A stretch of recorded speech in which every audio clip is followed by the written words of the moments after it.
that was terrible. Justina, wake up, it's over. Finally, the movie was so boring. Yeah, these did nothing at all. Jamie, the movie wasn't even 3D. Oh. Yeah, it was not good at all. Huh. Do you ever wonder how a story works? Chances are you already know the answer, even if you can't say why.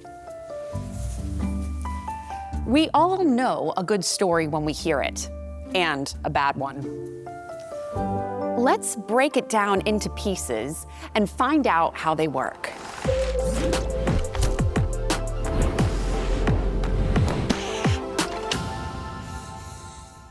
There are lots of elements that can make a story compelling. Suspense, action, a touch of romance, and of course, that twist ending you never saw coming. But without the basics, these elements don't really add up to anything. I wonder, is there some kind of magic formula that can help us better tell stories? Turns out, there just might be. I bet you've heard that the basic structure of a story involves a beginning, middle, and end. The beginning sets up the story world. The middle, something happens. A problem needs to be solved.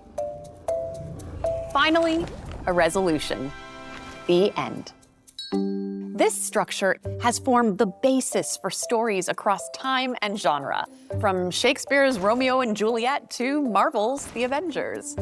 Narrative structure is the backbone of your story and helps create order for the plot, the things that happen. But structure isn't enough to create a story people want to consume. It's not a cheat code. If it was, then everyone would be a best-selling novelist. So earlier, I talked to Lisa Cron, a story coach and author of Story Genius, Wired for Story, and Story or Die, to find out what story really is. My name is Lisa Cron. I have worked with story and writers, frankly, for more decades than I want to admit to being alive. Story is how it's affecting somebody internally, why they're doing what they're doing, and how that is evolving based on a problem that they can't avoid. It's as simple as that. Now, how do we get started? So you've got your idea, what you want your story to be about. Now you need to establish the emotional connection with your audience. You need to pull them in.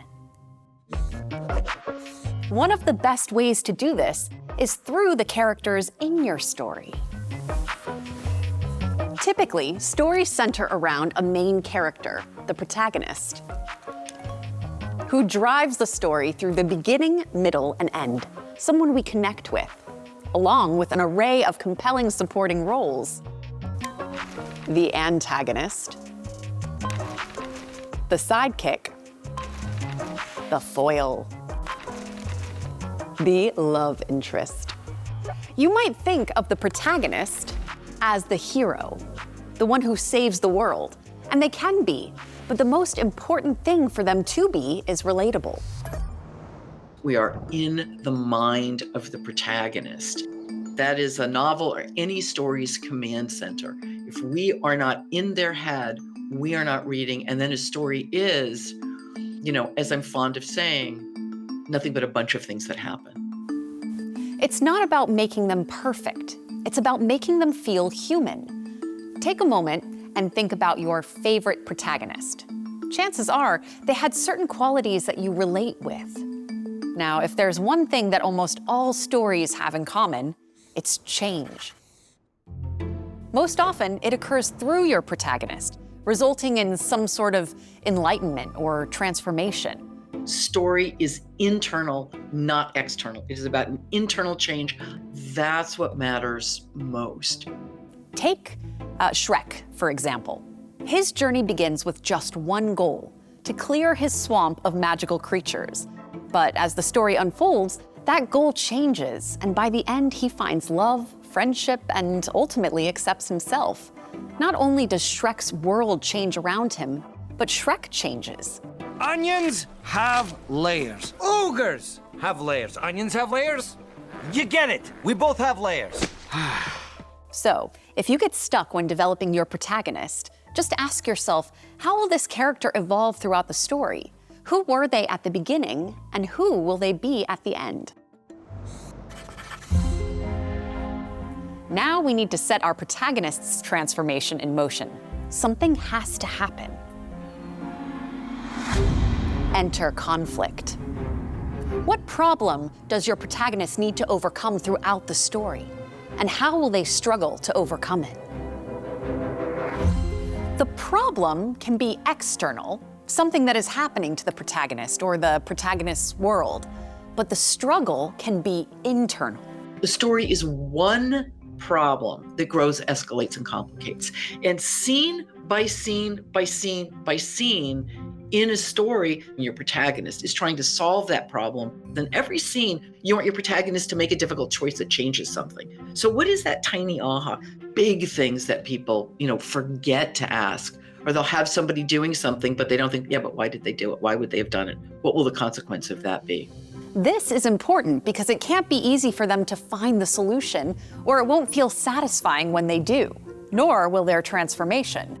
If there's a problem and somebody solves it easily, we often feel shamed. Like, well, they could do it easily. That would be a problem for me. So now you know that to create a compelling story, you need to have narrative structure, develop an emotional connection with your audience, and to have learned some ways to effectively do that. Now I'm wondering, is that everything we need to build a compelling story? Lisa, you've talked a lot about how brain science explains how we're so drawn into stories. Can you talk a little bit more about that? Yeah, that's a great question. So there are 3 story elements that pull us in immediately. The first one is there has to be some sort of a surprise.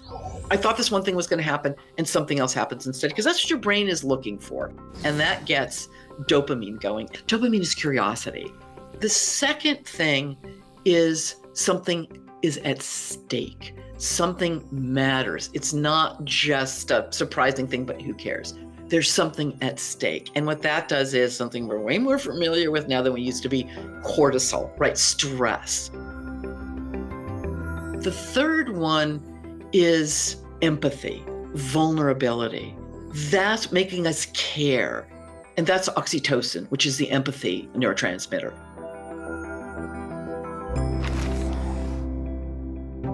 Storytelling is a universal phenomenon found in every known culture across all periods of human history. Story is how we make sense of everything. It's wired into the architecture of our brains. We think in story. This is what all of us are doing every minute of every day. And we're affected by stories every minute of every day, whether we know it or not. Some researchers even think that storytelling separates humans from other animals. Sure, opposable thumbs are great, but storytelling helped humans form stronger social bonds, preserve culture, and pass along important survival information. When we learn information from a story, we're much more likely to remember it. Why? Well, our brains love stories. Every time we hear a good story, our brain releases oxytocin, one of those chemicals we learned about earlier. Oxytocin helps you emotionally connect to the story, which makes it much more likely that you'll remember information from it later. Stories also allow us to walk in someone else's shoes and see the world through someone else's eyes. One thing is they've done functional MRI studies that show when you're lost in a story, the same area of your brain lights up as if you were doing, literally, what that character's doing. When they do the functional MRIs, if someone's telling you a story, your brains are on the same wavelength because we synchronize when we're hearing stories, because stories really are the world's first virtual reality. But that's not all. When you see or hear a good story, your brain experiences a phenomenon known as narrative transportation. It's that feeling of getting so lost in a story that time seems to slow down and your surroundings disappear. Or when you start to feel so emotionally connected to characters that you feel as though they're real. And why, when you finish a good story, you're sometimes left feeling a little empty.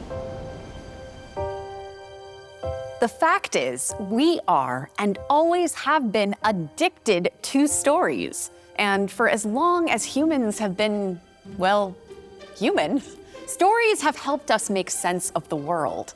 But more than that, they've changed the world. And now, you have everything you need to do that too. Thanks for watching this episode of Scope. Let us know all your story ideas in the comments, and don't forget to subscribe.